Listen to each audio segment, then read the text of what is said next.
Hello, class. So you're asked to be part of a team, or you're directed with starting a team or a group where you work.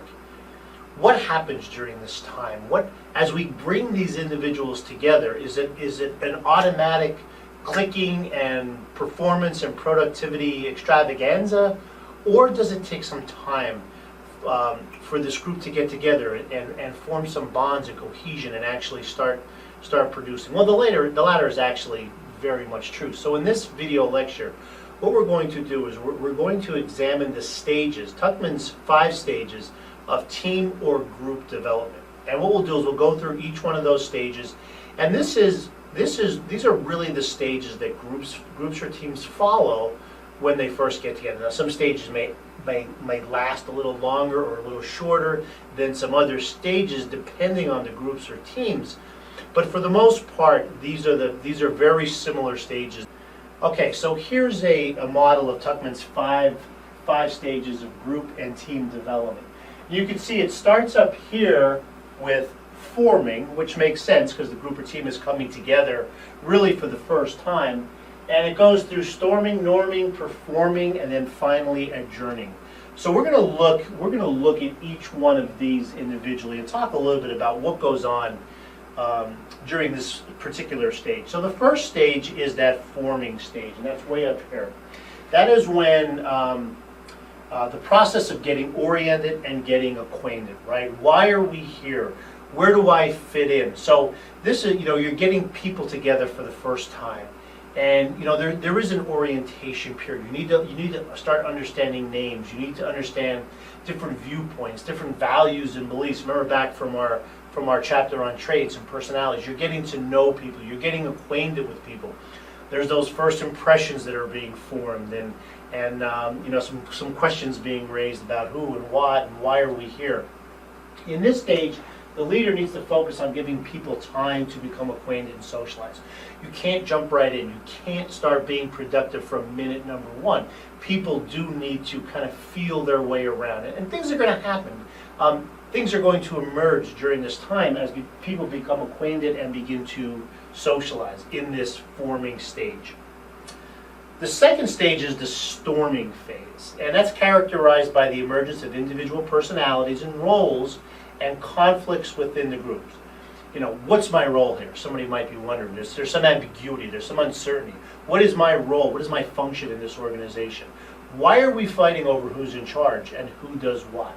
Right? So again, not everybody gets together from day one. There's going to be some conflict, but individuals are going to emerge. People will kind of take on roles and responsibilities. Somebody will take on be the role of the recorder of maybe minutes for meetings. Others will emerge as leaders. Others might emerge as maybe the critic or the devil's advocate, and then others still might emerge as kind of the person who really pushes hard for projects, kind of the angel within the project. So individual personalities and roles and conflicts are all going to happen in this storming phase. So stage 1, we get together, we're feeling each other out. Stage 2 is when we start to emerge, our personalities come out, and different roles and responsibilities are assumed. In this stage, leaders should encourage members to suggest ideas, voice disagreement, and work through their conflicts about task and goal. Conflict is good, especially in a group or team setting. It's actually imperative that there is some conflict, and there's some people saying, pump the brakes. Whoa, let's make sure that we're on the right track and this is the right idea.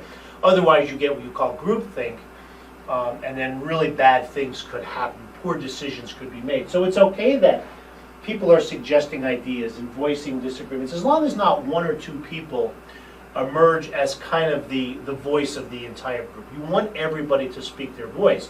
Although some people will be louder than other people, you still want that disagreement and that argument. Stage 3 is the norming. This is when conflicts are resolved. Close relationships develop and unity and harmony emerge, hopefully, right? What do the others expect me to do? What is my function in this group, and what are the expectations? And can we agree on goals and work as a team? So again, after that storming phase, everybody kind of knows where they stand. Hopefully, everybody's allowed to voice their opinion. They feel like they're being heard. Not one or two people are dominating, and then close relationships develop. And now we have some unity and harmony. We understand why we're here, and now we start to kind of work towards the goals. In this stage, leaders should emphasize unity and help identify team goals and values. Why are we here? Why are we here? What are the expectations of all the individuals in this group or team? The fourth stage is then the performing. Members should concentrate on solving problems and completing the assigned task. How can I best perform my role? Can we do the job properly? Okay, so after we have this storming, storming, and norming, once the kind of the normalization happens, now we're able to actually perform the task, the goals at hand, right? So we're finding out who's good at doing what are they best at doing, and how are we going to get this job done properly? And especially if we're all, from the previous stage, if we're all aligned towards the same goal. In this stage, leaders should allow members the empowerment they need to work on the task. At this point, members know what needs to be accomplished. They know who's capable of doing what, and everybody's kind of voicing their opinion, working as a group. So that's the time the leader should step back and say, okay, go ahead and put your knowledge, put your skills, put your understanding of our goals to work and complete this task. And then finally, stage 5 is adjourning. Adjourning is when members prepare to disband. What's next? Can I help my team members transition out of here? This is one of those groups or teams where, okay, we are going, some are permanent, but many are assigned just to a specific task or project. So there's going to come a time when the team needs to disband.